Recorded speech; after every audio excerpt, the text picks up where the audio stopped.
Let's talk lather. I'm Barber Dave, and you're watching Barber Dave's Shaves and Such.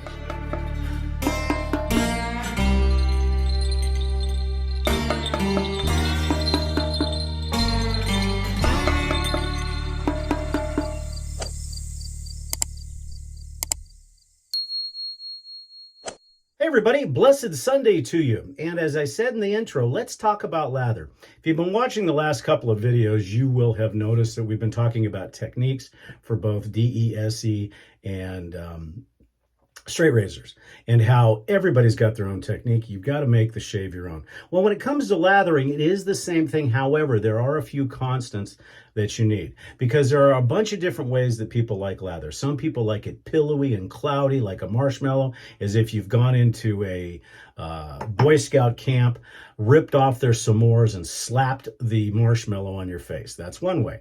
Other people like it thin and a little bit runny. This gives some slickness because there's more water, and that's a lot of ways the way straight razors like it. But I think there's a happy medium. But again, there are a ton of ways of lathering. Each is to your own, but somebody had asked me in the comments, hey, can I do a lathering video? So I'm going to do two, not today, and I'm not sure when I'm going to do that one, probably Tuesday. But today we are going to do face lathering as opposed to bowl lathering. And I know that there's arguments one way or the other, but the key to me is getting the lather to have almost a sheen to it, a little bit thicker in the first pass, a little bit thinner in the second pass, a little bit thinner on the third pass. Because I think all of us can agree one thing: if the lather is bad, the shave is bad. So this is the foundation for your shave. Now, how you get to that foundation is one, but I'm just going to show you the way I do it. Now, I'm not going to tell you what the soap is yet, but you're probably going to figure it out. I chose a soap that most people have the most difficulty with. Now, there are some outliers out there that just flat out won't lather and they become shower soaps. I'm not going to get into that, but this is a very mainstream soap that a lot of people have trouble lathering with. Now, also there's the argument, do you lather with a badger or do you lather with a synthetic? Now, are synthetics easier by nature? Yes, they are. However, with badgers, because they hold, especially if you've got a high mountain Manchurian white or some type of Sabini knot, they hold water like crazy, and they're what we call lather hogs. So I'm going to use that for probably the bowl lathering, but the key is, at least with my method, so for what it's worth, we're going to call this the Barber Dave lathering method, but it's really not. I start with a relatively dry brush. Now, not a totally dry brush. However, some people do that. But it's a relatively dry brush, and I add water little by little. That sounds like I'm preaching to the choir because that's the way most of us do it. But there's a couple of different ways to do it, and I'm going to show that. The key is, with a badger, if you leave it too wet in the beginning, your lather is going to get sloppy and it's going to break. So I'm going to show you what I do. Now, what I do is I do bloom all of my soaps. A lot of people say you don't need to do that. It's habit. A lot of people say, why are you soaking your brush? It's a synthetic. You don't need to soak a synthetic brush. I know that, but it's habit. Plus, when you have a really cool A&W root mirror bug that fits all brushes, come on, you got to do this. And I've had this since I was a kid. So, and I remember they used to give us free root beer at A&W root beer. So you can see the brush already, but we'll go into that. But I soak that too. Now, when I'm done soaking the brush, I'll pour that water out. And literally, and I'm going to try not to make too of a mess here, I wring this brush out to where it's literally just damp. Now, I've also bloomed the soap. A lot of people say you don't have to do that. Just a habit. I take about a tablespoon. You really can't see it, and I apologize for that. I could have done a split camera view, but I'm too lazy, so I didn't. But it's got about a tablespoon of water on it, and it's been soaking. So very simply, what I do when I do it, I take my fairly damp brush, and this is for face lathering, and I begin to swirl on the top. And I'll try to do this backwards if I can. However, to me, and I think this is a staple that should be in everybody's lathering thing, load it like you stole it. It's just soap. It's not that expensive. Load it like you stole it. Now with this soap, and this is a very hard soap, I will probably load between 45 seconds and a minute, maybe even longer. So I begin with getting the tips. Then I will literally smash the brush into the soap and do some plunging. Now what this does is it creates a vacuum, and that vacuum will suck the soap into the knot. And then I'll swirl some more. Now you can see, now this is one of the hardest soaps to lather. Now I've got a secret that I'll share with you at the end of the shave with this specific soap that I think helps. But as you can see, there's plenty of soap. Now what this is this is a very foamy proto lather. Okay, so what I do is I'll take whatever's in the bowl. Sometimes I'll spread it on my face. Sometimes I'll just wipe it around and get that back into the knot. So that's it as far as the loading. I don't know how long that was, 30, 35 seconds, whatever the case may be. Then, of course, I'll wet my face. You know, the difference between, and these are, once again, guys, this is my opinion. You may have your own opinions, and that's fine. You know, that's what makes us diverse. But what I do is I wet my face fairly wet, and then I'll take the Proto Lather, and I'll just wipe a little bit on just to get the soap off there. Now, face lathering and bowl lathering. With bowl lathering, you're building your lather in the bowl with water in the bowl so you get the consistency that you want in the bowl. That way, when you're done, you can just spread it on your face. I don't bowl lather that often, but here's my argument to bowl lathering, unless you do these steps. Once you get the Proto Lather on, you should be taking, now a lot of brush makers will say, oh, just use the tips. You don't want to damage the brush. Come on, you're not going to damage the brush. So what you want to do is, with the Proto Lather being thick, you want to kind of really scrub that into your face. And you're saying, why do you want to scrub it into your face? And those of you that know me for a while, and I should say I lather, face lather and bowl lather in the shop probably 10 to 12 times a day. So I think I kind of know what I'm doing. But what this does is this will push the soap into these little tiny holes you have that your whiskers come out of. And at the very bottom of that, there is something called a sebaceous gland. Now, sebaceous glands, when they are stimulated, will produce sebum. Now, sebum is an oil. Now, that oil will mix with this soap and make it even slicker. So if you've ever got a soap that just doesn't seem slick enough, literally jam that into your face and scrub. Now, once I do that, I will do my paintbrush motion to get all that soap that I've created. Now, right now, it is a very thick, pasty, kind of like that marshmallow that you stole from that Boy Scout, you awful person. And so now I'm ready for water. So what I'll do, now there's two ways of doing it. You can take the water in your fingers and drip it in. That's fine too. But first thing you have to do is you have to create a well. Okay, and once you create that well, and I'm going to do it both ways, you take your hand and put drips of water in. Now, once you have that water in, reincorporate it into your soap. What you're doing is you're building that shiny smoothness and it's increasing slickness. And then once again, you do the paintbrush strokes to make sure you incorporate all that lather. Now again, this is still very pillowy and very marshmallow-like. It is getting thinner.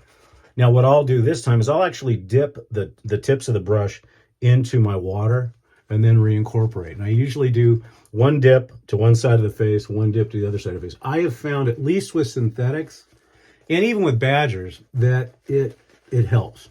And again, I'm still scrubbing. So you're building that lather. Does it take a little bit more time than bowl lathering? Maybe. That just depends on you. So what I'm looking for is I'm looking for a shine. Now, I don't know if the lighting that I have will show it, but I'm looking for some reflectivity. And I'm also, and those of you that have been around, I do a test, and it's called the quiet test. So when I'm lathering, and then once I'm ready to be done and start my first pass, I will listen. If it's almost inaudible, I think I've got the lather the way I want. So I do. So, and like I said, this is one of the hardest soaps to lather, and I have got extremely, extremely hard water. So I have not had a problem with it when using that method. Okay, so let's go ahead and shave the first pass, and then we'll talk about the second.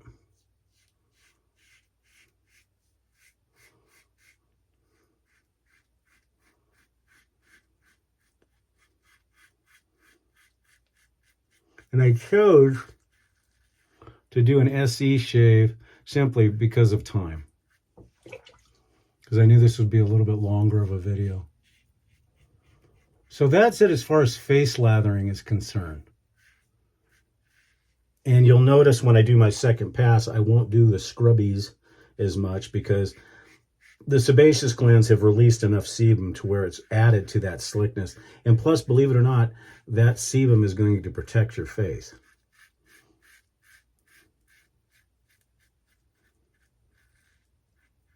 But even if you bowl lather, I recommend doing the scrubbies to get that soap down in to your sebaceous glands. It will coat that whisker, it'll soften that whisker, and it'll protect your face.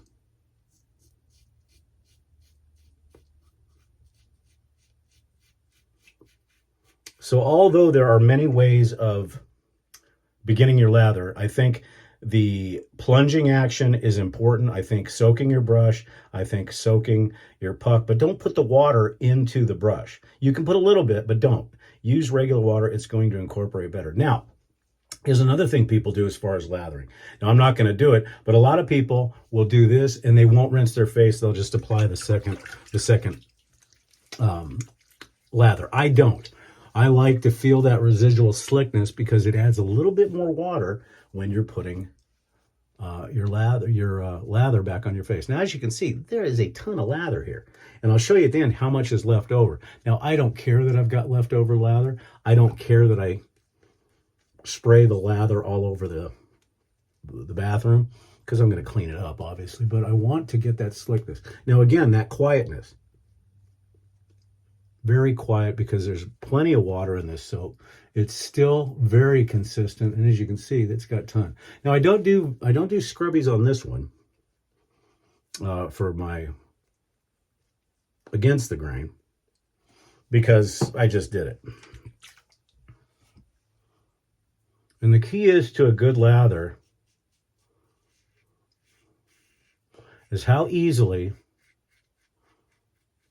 with minimum pressure,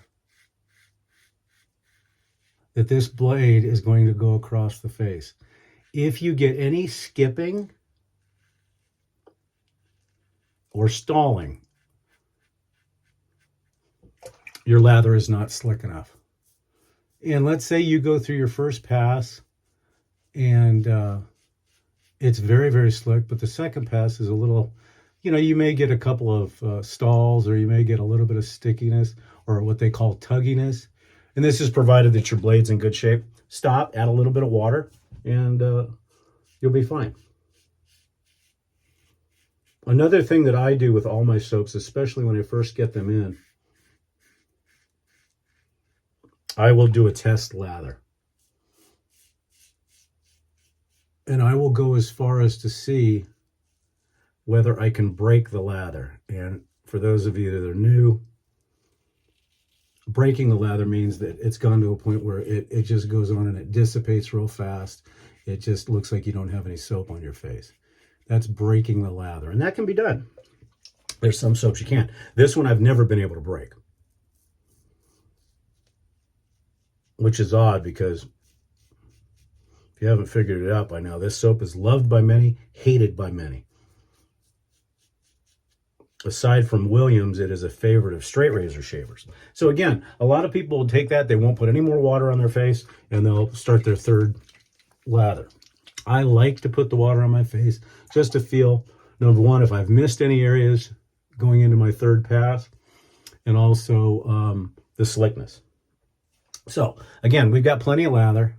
Now this time I will do some scrubbies, not very many. And that's just to get down deep into that soap that's deep into the brush that's wet. Now, if you've noticed, it's much thinner. And a lot of that is because my lathering technique is more geared towards a straight razor, where you really want a super slick, super thin lather for that last pass. But again, I listen for the quietness.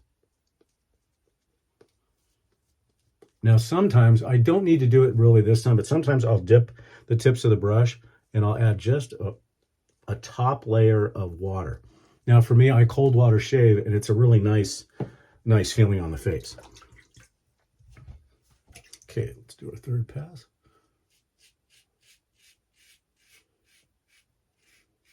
And if you guys have any questions or comments, I really would like to see and also hear about your lathering techniques if they're different, because we can all learn from each other. But this is the way I lather in the shop for my shave clients. And I found that that's the best overall method. Now, obviously, if I'm using the hot lather machine, which I don't do too much for my shaves, but every so often, depending on time, then of course, you know,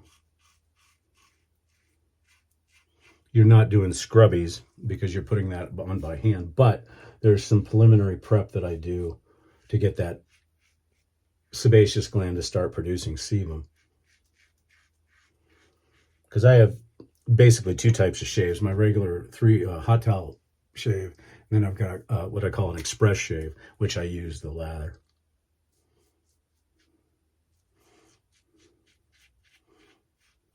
And that's basically for people that only have 25-30 minutes to enjoy the shave. They still get all the towels, but the lather's not quite the same.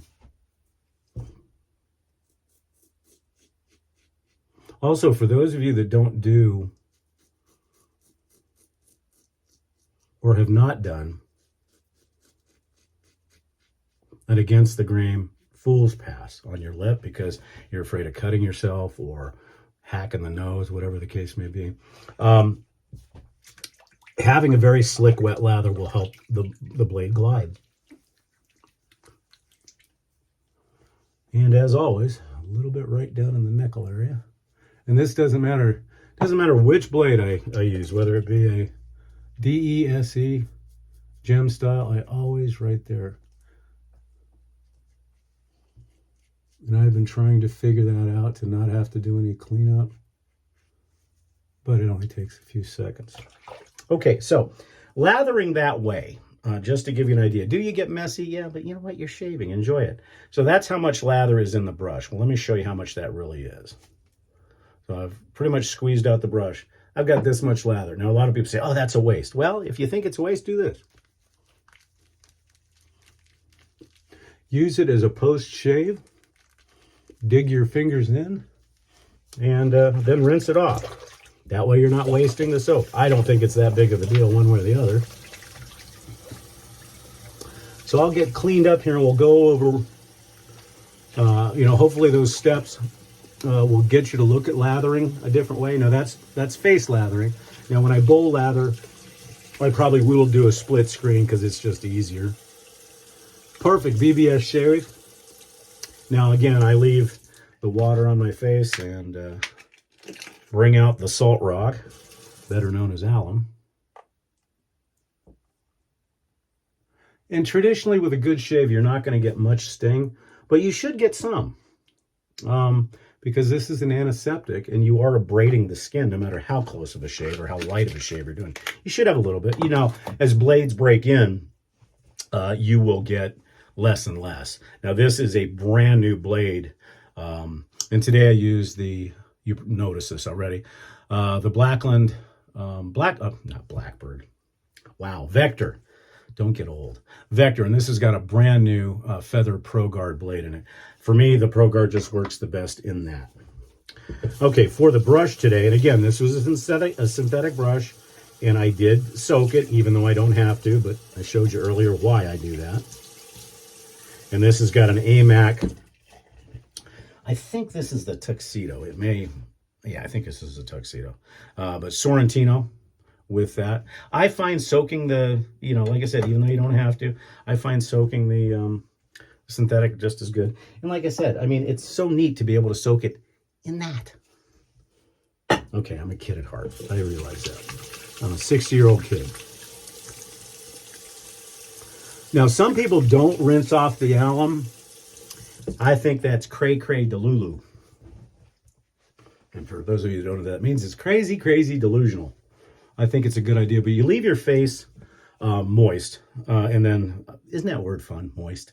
I'm using Quinn's Cucumber and Mint today for the witch hazel. Now, do you have to do all these steps, witch hazel and alum? No, you don't.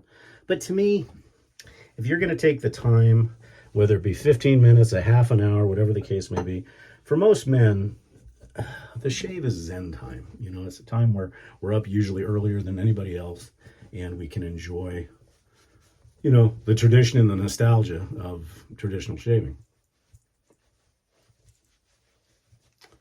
Okay, today, and so the soap. Now, you guys probably figured this out. Mitchell's Wool Fat. This soap is either loved or hated, and usually because of its lathering properties. Well, you saw, if you take the time and you do it right. Now, here's my little trick that I told you about. When I get a new puck, now I should say this is the last puck that I have of the old formula, which many thought that the old formula was the toughest one to lather. I have not gotten a new one yet. I will. But what I do, as soon as I take it out of the packaging, I grate it. I grate it on a fine grater that's only used for soap. Those of you that know me well remember the lather chilada thing, but that's another story. And I press it back into the bowl. So add a little bit of water, press it. Add a little bit of water, press it until it's a very hard puck. This is 2 years old. There's not that much gone. I find that with Mitchell's Wool Fat, it lathers easier that way. But like I said, I've got very hard water and it works fine. So that's why I chose this. And I'm also going to use that probably again when I do my bowl lathering to show you that it can be done, and that will be with a Badger. For our aftershave today, the good one, the best one, the GOAT, Aqua Velva Blue in the original bottle, although the juice is not original. I wish I had gallons of the original, but it's pretty darn close. It's like the new Brute. It's there, but it's not the original. For our talc today, guess what? Can you guess the talc? You got it, Clubman. I've got so many talc sitting over there, but I've just gotten lazy, and hell, I use this in the shop, so I have tons of it.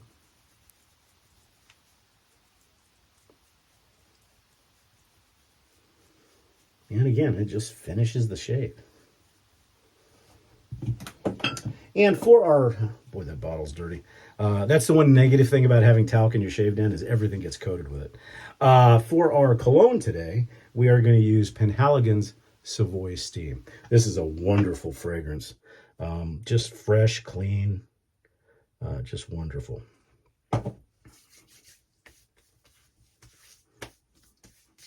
This one I kind of rub on a little bit because I don't have an atomizer for it. But just fresh and clean and light.